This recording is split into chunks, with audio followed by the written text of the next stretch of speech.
2023 সালে 28 অক্টোবরের পল্টনে কি ঘটেছিল?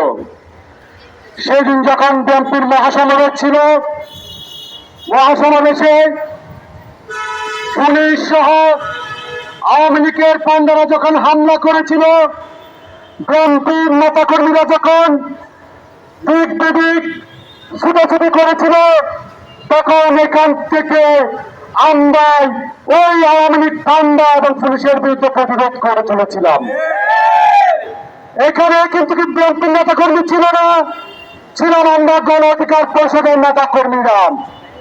গুলিস্তানের পাশ থেকে যখন আওয়ামী লীগের গুন্ডা বাহিনী দেশীয় অস্ত্র, আগ্নেয় অস্ত্র, ইট পাখের লুটপাট করা শুরু করেছিল, আমরা এখান থেকে প্রতিরোধ করে তুলেছিলাম।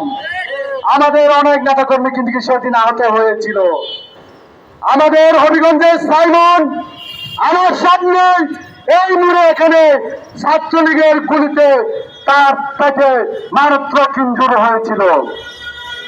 সে 28 অক্টোবর থেকে জানুয়ারির 2024 পর্যন্ত যখন বিএনপির কার্যালয়ের সামনে কেউ যাওয়ার সাহস করে নাই, আমরা প্রতিদিন এই পরপর মুখ থেকে তাদের অফিসের সামনে মিছিল নিয়ে গিয়েছিলাম।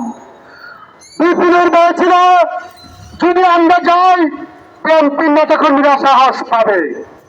আমরা যখন এখানে মিছিল শুরু করতাম, বিএনপির কয়েকজন এখানে যখন মিছিল করতে আসতো, সিআর সৈনিক বলে পুলিশ একটু দাওয়া দিলে দূর মাত্র, তখন পুলিশ যখন তাদের ধরত, আমরা গিয়ে তাদেরকে টাল হয়ে তখন বাঁচিয়েছিলাম। যখন এই রাজপথে কেউ ছিল না, তখন গণ অধিকার পরিষদ রাজপথে ছিল। যখন এই জুলুমবাজদের বিরুদ্ধে চোখে চোখ লেগে ঢাকা বিশ্ববিদ্যালয়ে কেউ কথা বলার সাহস করে নাই, এই গণ অধিকার পরিষদ, ছাত্র যুব অধিকার পরিষদ কথা বলেছে। আজকে 5 আগস্টের পর আপনারা পাল্টে গেছেন। যারা বিড়াল ছিলেন 5 আগস্টের আগে, এখন নিজেদেরকে বাঘ মনে করেন। ভুলে যাবেন না, আওয়ামী লীগ অনেক সংগঠিত শক্তি ছিল। পুলিশ, সেনাবাহিনী, অস্ত্র শস্ত্র টাকার পাশে তারা ক্ষমতার মহাশক্তিদার মনে করেছিল। এই 5 আগস্ট কোন রাজনৈতিক দল না, আমরা ছাত্র জনতার তরুণরাই তাদেরকে এই দেশ থেকে বিতাড়িত করেছি। অতএব 5 আগস্টের পর থেকে যারা এখন মহাক্ষমতার ভাবে নিজেকে, তারা 5 আগস্টের পূর্ব থেকে শিক্ষা নেন, আওয়ামী লীগের পতন থেকে শিক্ষা নেন, শেখ হাসিনার পালিয়ে যাওয়া থেকে শিক্ষা নেন। শিক্ষা যদি না নেন, তাহলে আপনাদেরও একই ধরনের পরিস্থিতির মুখোমুখি হবেন। আসেন, নুরুল হক নূর গণ অধিকার পরিষদ জানুয়ারি ফেব্রুয়ারিতে নির্বাচন চাই, সেজন্য তারা অনেকে গণ অধিকার পরিষদকে বিএনপির দালাল বানিয়ে ফেলেছেন। নুরুল হক নূর কি 5 আগস্টের পর বলে নাই এই সরকার 2 বছর থাকুক, সংস্কার করুক? কেন তারা তাহলে এখন নির্বাচন চাচ্ছে? কারণ এই সরকার আইন শৃঙ্খলা পরিস্থিতি নিয়ন্ত্রণে নিতে ব্যর্থ হয়েছে। শুধু তা নয়, যাদেরকে আমরা বিপ্লবী বলে জানতাম, যাদেরকে নিয়ে আমরা সামনে দেখতাম, তারা তৎপর বাণিজ্য দুর্নীতির সাথে জড়িয়ে পড়ছেন। কোনোটাই তাদের কাছে নিয়ন্ত্রণে নাই। বড় রাজনৈতিক দলেরা যখন চাঁদাবাজি করে, টেন্ডারবাজি করে, পুলিশ যত বাহিনী গিয়ে তাদেরকে সালাম দিয়ে ভাই আর করেন না, কিন্তু তাদের বিরুদ্ধে কোনো স্টেপ নেয় না। ওই সরকারের এই হিম্মত নাই বলে আমরা তাড়াতাড়ি নির্বাচন চাচ্ছি। আপনারা যদি সবকিছু পরিস্থিতি নিয়ন্ত্রণ করতে পারতেন, ডক্টর মোহাম্মদ ফুরুজ যদি সে একটা দলকে অন্ধভাবে সাপোর্ট না দিয়ে জুলাই গণঅভ্যুত্থানে অংশগ্রহণদের নিয়ে যদি একসাথে চলতো, তাহলে আজকে নির্বাচনের প্রয়োজন হতো না। আপনারা আমাদেরকে নির্বাচনের দিকে ঠেলে দিয়েছেন।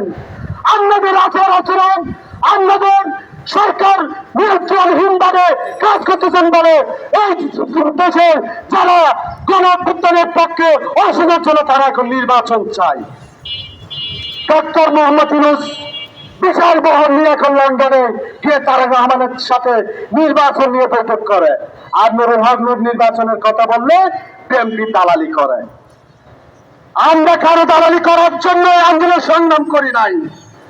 নুরুল হক নূর অনেকবার ঘোষণা দিয়েছে গণ অধিকার পরিষদ এককভাবে 200 আসনে প্রার্থী দিবে।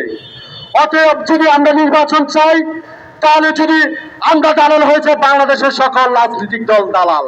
এখন ডক্টর মোহাম্মদ ইউনূস যেহেতু আজকে বলছে সবকিছু ঠিক থাকলে ফেব্রুয়ারির আগে নির্বাচন হবে, তাহলে উনিও এখন দালাল হয়ে গেছে।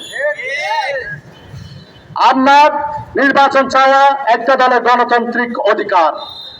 একটা দল যখন, একটা সরকার যখন দেশ চালাতে ব্যর্থ হয়, তাদের উপদেষ্টারা যখন স্বজনপ্রীতি দুর্নীতির সাথে জড়িয়ে পড়ে, তাহলে এদেশে নির্বাচিত সরকারের প্রয়োজনীয়তা আমরা অনুভব করি। অর্থাৎ আমরা বলতে চাই, যারা এখন ক্ষমতার মজলিতে বসে আছেন বা সামনে ক্ষমতায় আসবেন, তাদেরকে উদাত্ত আহ্বান জানাচ্ছি যে পটুয়াখালীতে যে আচরণ করেছেন, বিভিন্ন বিরোধী দল সাথে যে আচরণ করতেছেন, আপনারা যদি মনে করেন আপনারা মহাক্ষমতার শক্তিধর, তাহলে মনে করবেন আপনাদের পতন অনিবার্য। আপনাদের পতন না হওয়া পর্যন্ত আমরা যেমন ওই আওয়ামী লীগের রক্তচক্ষু উপেক্ষ করে ওই গুলির সামনে, বুলেটের সামনে দাঁড়িয়ে আন্দোলন করেছি, আওয়ামী লীগ শেখ হাসিনার পতন ঘটিয়েছি, তারাই যদি আবার টেন্ডারবাজি, তারা যদি দুর্নীতিবাজ সন্ত্রাসীগিরি করে, অর্থপাচার করে, বাণিজ্য কুচবাঞ্চ করে, আপনারা যদি সন্ত্রাসী কার্যকলাপ যদি বাদ না দেন, তাহলে আপনাদের বিরুদ্ধে এভাবে আমরা চোখের চোখ রেখে কথা বলবো। ধন্যবাদ সবাইকে।